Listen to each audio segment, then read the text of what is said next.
The Reformation of the 16th century was not limited to the powerhouses of Switzerland, Germany, France, England and Scotland, but also in the Nordic countries of Scandinavia, something special would take place.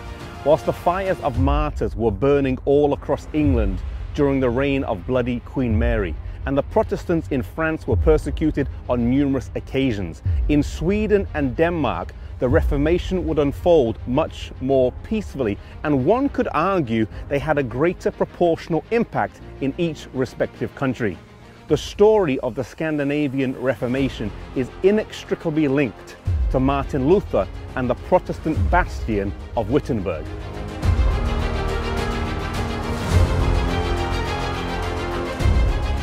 In the country of Denmark, one of the principal figures in the Reformation was a man named Hans Tausen.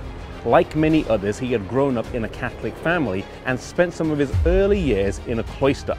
He completed much of his education in Denmark, where he was noted for his understanding of Latin and Hebrew, but he would also go on to study in Cologne.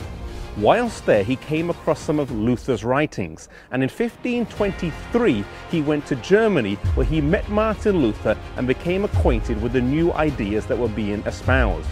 He would spend 18 months studying there with Luther, after which he would return to Denmark, where initially he kept it a secret that he had been in Wittenberg.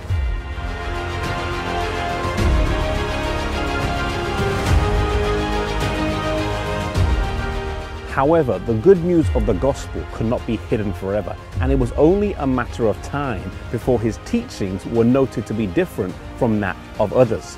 He was soon expelled from the cloister, but this was perhaps the biggest mistake that his opponents could make. Now they had no control over him, and he was able to travel and preach throughout the whole country, causing a great revival.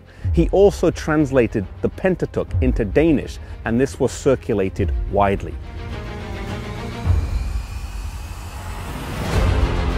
Tausen lived faithfully here in Denmark for the rest of his life, and his influence was key in this whole country accepting the Reformed faith. This church here in Copenhagen was built and named after him in memory of the great influence he had on the spiritual history of this nation.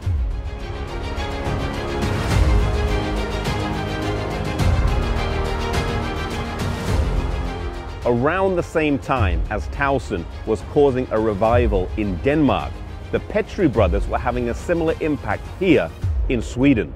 The work in these two countries shows that the disciples were just as powerful and scholarly as the giants under which they studied.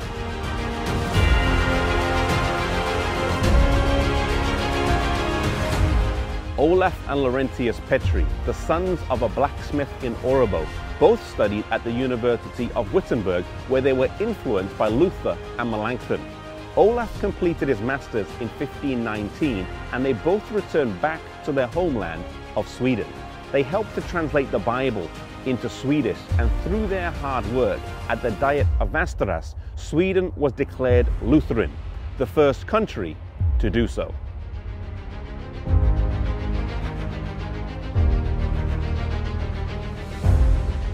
Olaf Petri was buried here in this church, which later became the National Cathedral, supplanting the Uppsala Cathedral, a testament to the great work that he and his brother did.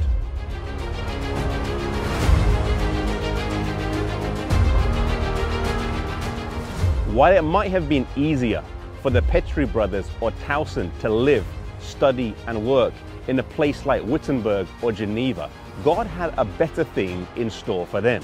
Their destiny was to return to their homeland and preach the gospel there.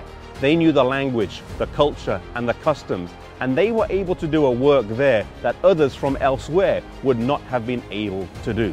Whatever work you do, may you start with that which lies nearest, whether it be your home church, which might be small, humble and not so lively, or maybe it's your home country.